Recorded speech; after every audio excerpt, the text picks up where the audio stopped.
Presiden Prabowo Subianto mereshuffle 5 menterinya dari Kabinet Merah Putih. 5 kementeriannya adalah Menteri Koordinator Bidang Politik dan Keamanan Budi Gunawan, Menteri Keuangan Sri Mulyani, Menteri Pemuda dan Olahraga Dito Aryo Tejo, Menteri BP2MI Abdul Qadir Karding, dan Menteri Koperasi Budi Ari Setiadi.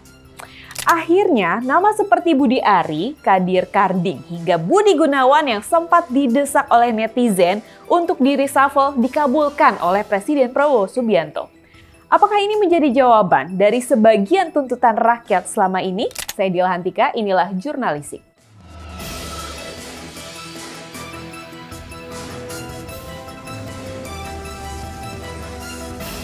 Kawan, inilah deretan menteri baru yang telah dilantik oleh Presiden Prabowo Subianto. Yang udah rame sejak ia dilantik adalah Purbaya Yudhisa Dewa yang merupakan Menteri Keuangan yang menggantikan kursi Sri Mulyani. Di awal ya, Pak Purbaya ini bilang tuntutan 17+8 hanya suara sebagian kecil rakyat.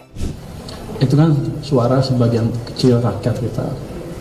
Kenapa? Mungkin sebagian ngerasa keganggu, hidupnya masih kurang. Belum sehari, udah blunder. Terus abis itu minta maaf dan bilang menteri kagetan. Kaget-kaget gitu ya Pak ya. Ada apa ya Allah sama komunikasi pejabat publik ini ya? Terus Bapak Bendahara Negara ini juga sangat percaya diri kalau ekonomi akan tumbuh 8% dalam 3 tahun kawan inilah. Langsung loh pamer skill nih si Pak Purbaya ini. Katanya Pak Purbaya ini udah punya pengalaman dan juga skill yang mumpuni. Percaya diri boleh sih Pak, optimis kan maksudnya. Tapi diwanti-wanti loh sama ekonom. Karena kalau terlalu pede sebut ekonomi bakal 7% atau 8%, ekonom ini sebut bahaya untuk publik dan juga pasar. Kenapa? Karena khawatir nih dinilai jadi menyederhanakan persoalan kompleks. Dan kalau untuk pasar, malah jadi membuat pasar ragu pada kapasitas pemerintah dalam mengelola fiskal. Jadi, hati-hati ya Pak sama ucapannya. Belajar dong dari yang sebelum-sebelumnya. Yang nggak ketinggalan jadi sorotan adalah Raffi Ahmad. Iya, bener. Raffi kok ini. Isunya, dia yang akan menjadi Menteri Pemuda dan Olahraga menggantikan Dito Aryo Tejo. Aduh, Raffi lagi nih. Ketua Komisi 10 DPR RI, Hetifah Saifuddin ini seolah mengamini isu tersebut. Katanya kalau presidennya percaya, ya insya Allah mereka juga percaya.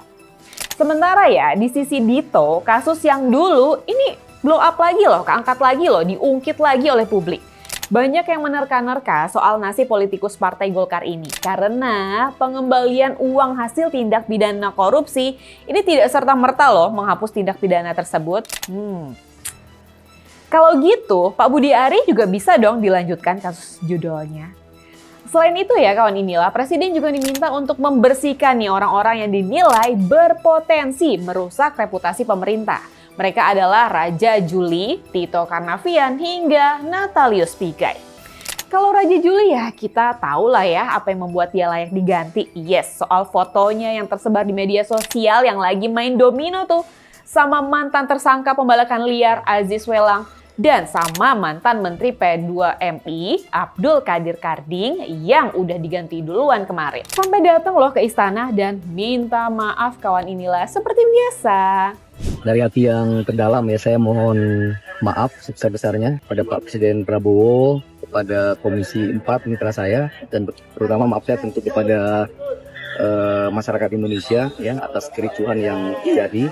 Dimaafin gak kira-kira ya sama kawan inilah? Sepertinya ya, Presiden Prabowo ini sudah mulai tancap gas. Reshuffle yang dilakukan pada Senin 8 September kemarin ini menunjukkan sedikit demi sedikit pembersihan orang-orang di kabinetnya mulai meninggalkan orang-orang rezim lama. Kalau menurut kawan inilah gimana? Tulis ya di kolom komentar. Saya Dila Hantika, jangan lupa untuk like, share, komen, dan subscribe channel YouTube inilah.com. Dan sampai jumpa di Jurnalisik selanjutnya. Wassalamualaikum warahmatullahi wabarakatuh.